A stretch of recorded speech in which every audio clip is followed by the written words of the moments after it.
So once you are ready to print your pattern or create a marker, which is essentially the layout of how your fabric is going to be cut with the pattern that you're using, you can use, for either of those things, you can go up to the top right of your screen here where it says simulation and use the pull down to select print layout. In print layout, essentially what's going to happen is it's going to lay your garment pieces on a fabric, the width of which is determined by the fabric that you've chosen. So in this case, I have got my bodice pieces in this top muslin, which is 36 inches wide. I can double check that by looking in the fabric width. I have a second fabric that I'm using which is the same muslin, but I'm using a separate fabric for my skirt pieces. And I can see that in this tab up here.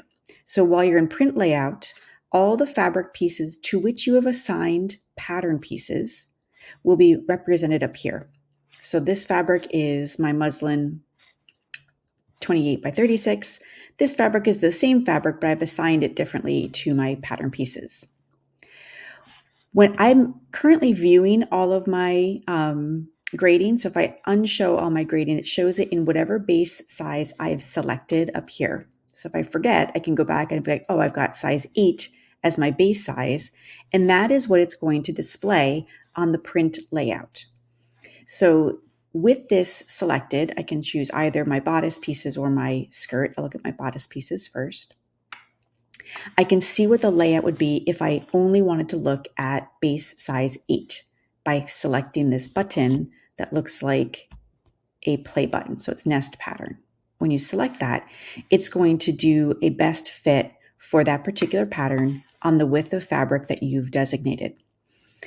This 36 inches also corresponds to a wide width printer, and so that works well. But if you are printing at a different value, or if you want your fabric to be of a different width, you can change that width down here, and it sometimes switches the units. So I went back to inches, and I can see that it's 36 inches, and the length of it is a little bit more than a yard.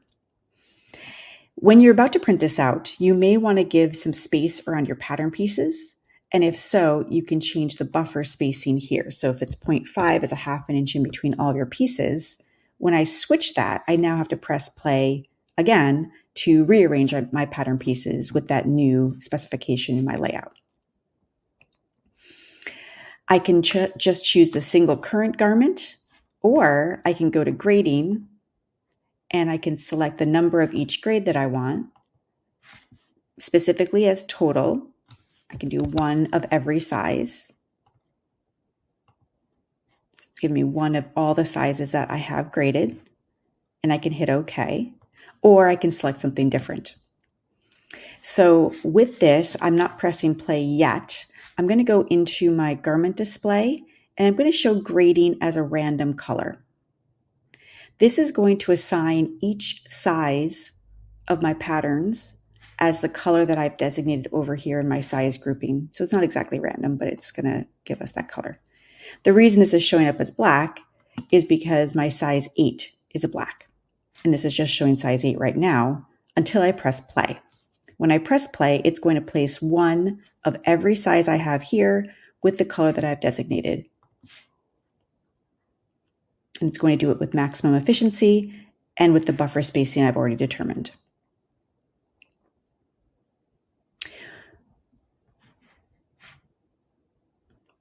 And of course, it's going to take a little while because it's thinking quite a bit about how to lay out those pieces in the most efficient way possible. And it just went through all of my sizes.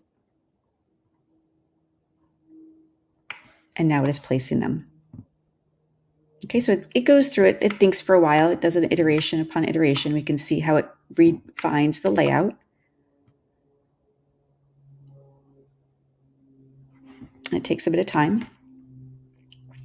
But once it's done, you can see what the layout is, and you can even see what the efficiency is. So the efficiency is up here at the top, about 73%, which is not fantastic.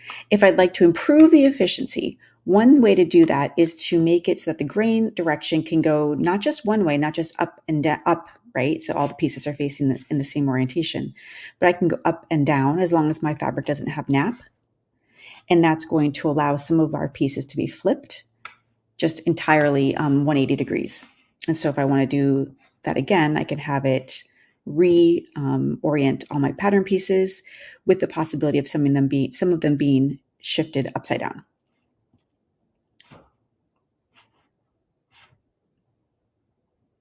Okay, and so it has done that. It's moved some of my pieces upside down presumably to improve the efficiency. So we can see if it's better than it was at 73. So what we're doing right now is creating a marker. If you wanted to, you could potentially send this to a cutter and they would know how to lay out the pattern pieces on their fabric, especially if their computer cutter interfaces with the Clo pattern. Otherwise, they could look at your marker and lay it out by hand, which I don't think is done very much anymore. So we're still trying to create the most efficient layout possible. And it seems like I can see up here and down here that our consumption is a little bit better at 75%, so not great.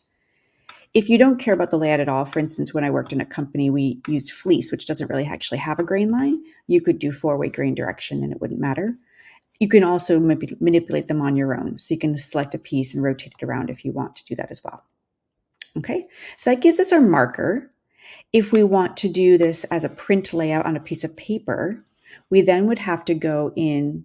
Actually, I'm going to do that in a different video. So I'm going to separate that. So this is be our marker creation, and I'll do another video to show what to do if you want to print anything.